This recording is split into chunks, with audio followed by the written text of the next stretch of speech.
আমরা এখন চলেছি সিকিমের উদ্দেশ্যে। এটা আমরা লাস্ট উইক গেছিলাম। দেখো এখানে আমার হাজব্যান্ড ড্রাইভ করে গেছিলো, আমরা আমাদের পার্সোনাল গাড়িতে গেছিলাম। আমি, আমার হাজব্যান্ড, আমার 5 বছরের ছেলে, আমার ননদের মেয়ে, এই 5 জনে গেছিলাম। আর সাথে ছিল আমাদের বাহন ভেঞ্চার, আর একটা গাড়ি গেছিলো, সেখানে আর একজন টিচার, আসলে আমার ননদের স্কুলের টিচার, মানে আমার ননদ একটা স্কুলে চাকরি করে, তার একটা টিচার। এই যে ননদ, আমার ছেলে খুব দুষ্টুমি করছে গাড়িতে, সামনে আসছে পিছনে যাচ্ছে। ওকে বললাম হাত নাড়তে, হাত নাড়লো। এই যে আঁকা বাঁকা রাস্তা দেখতেই পাচ্ছ, তিস্তার পাশ দিয়ে আমরা যাচ্ছি। খুবই সরু রাস্তা, খুবই সুন্দর ছিল ট্রিপটা। এই যে বাঁক দেখো, এভাবে খুবই সাবধানে চালাচ্ছে। তো আরও খাড়াই রাস্তা আছে, সব দেখাবো, তোমাদের সাথে শেয়ার করবো। এই যে চলেছি পাশ দিয়ে রাস্তা, তবে মোটামুটি রাস্তাটা খুব একটা সরু নয়, মোটামুটি চওড়াই আছে। NH4 তো ন্যাশনাল হাইওয়ে সিকিম পর্যন্ত। এর আগে যখন দার্জিলিং গেছিলাম তখন কিন্তু এর থেকে অনেক সরু রাস্তা ছিল সেখানে, কিন্তু এখানে খুব একটা অসুবিধা হয়নি আমার হাজব্যান্ডের। কিন্তু যিনি আমাদের সাথে গেছিলেন আর একটা গাড়ি নিয়ে, ওর ফার্স্ট টাইম ছিল, একটু অসুবিধা প্রথম হচ্ছিল। তারপরে আমার হাজব্যান্ড বলে দিল কীভাবে চালাতে হবে, তো উনি আর কিছু প্রবলেম হয়নি। এখানে আমরা একটু দাঁড়িয়েছিলাম, এই যে তিস্তার উপর দিয়ে যাচ্ছি, এটা ব্রিজ। আগে একটু দাঁড়িয়ে আমরা ফটো তুলেছিলাম, সেগুলো আমরা দিয়ে দেবো, দেখবে খুব সুন্দর ভিউ, দারুণ সুন্দর। অবশ্যই তোমরা একবার যেও, এবং তোমাদের যদি গাড়ি থাকে তো নিজেরা গেলে দারুণ এক্সপিরিয়েন্স। দেখো তিস্তার ধারে কি সুন্দর ছোট ছোট বাড়িগুলো,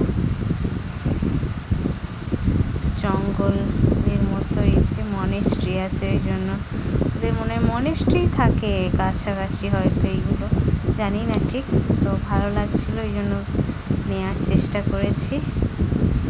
এই যে একটা, হ্যাঁ এই তো মনেস্ট্রি, এই যে একটা মনেস্ট্রি। নামার হয়নি আমাদের, বৃষ্টি পড়ছিল আমরা যেদিন যাই, ঝিরঝির করে বৃষ্টি পড়ছিল, খুব একটা খারাপ লাগেনি আগে যখন গেছি রোদে।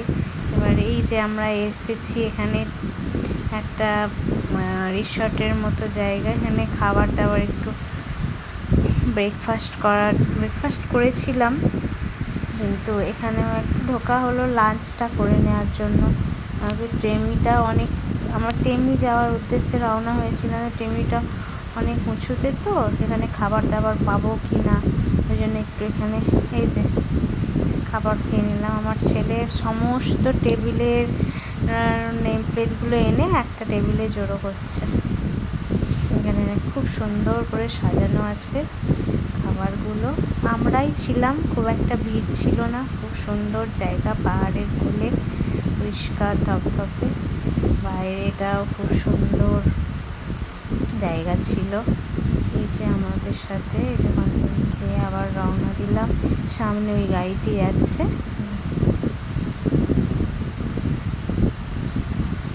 বৃষ্টি পড়ছে বুঝতেই পারছো, খুব সুন্দর। এই যে আমরা এসে গেছি আমাদের গন্তব্যে টেমনিতে। এখানে আমরা এই যে পার্কিং করেছে আমাদের গাড়িটা উপরে, আর এখানে ওনাদের গাড়িটা পার্কিং করা হয়েছে, স্যারের গাড়ি। ওই যে ওই রিসর্টটা খুব সুন্দর, দারুণ অসাধারণ রিসর্ট, খুব সুন্দর রিসর্টটি ছিল। এই যে দিদি ভাই আসছে আমাদের সাথে, এনারাই গেছিলেন। এখানে অবশ্যই তোমরা, রিসর্টের নাম ছিল, হোমস্টে ছিল, হোমস্টেটার নাম ছিল হোটেলস স্যারিকা। খুব সুন্দর পাহাড়ের কোলে নির্জন জায়গা,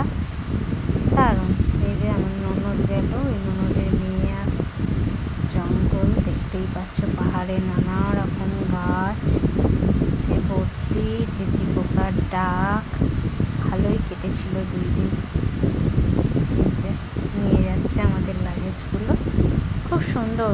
মানুষগুলোও খুব ভালো ছিল, ওই ভাইটিও খুব সুন্দর ছিল, খুব ভালো ছিল, খুব হেল্পফুল।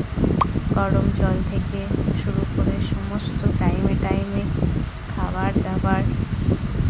ওই যে পাহাড় দেখা যাচ্ছে, ওই যে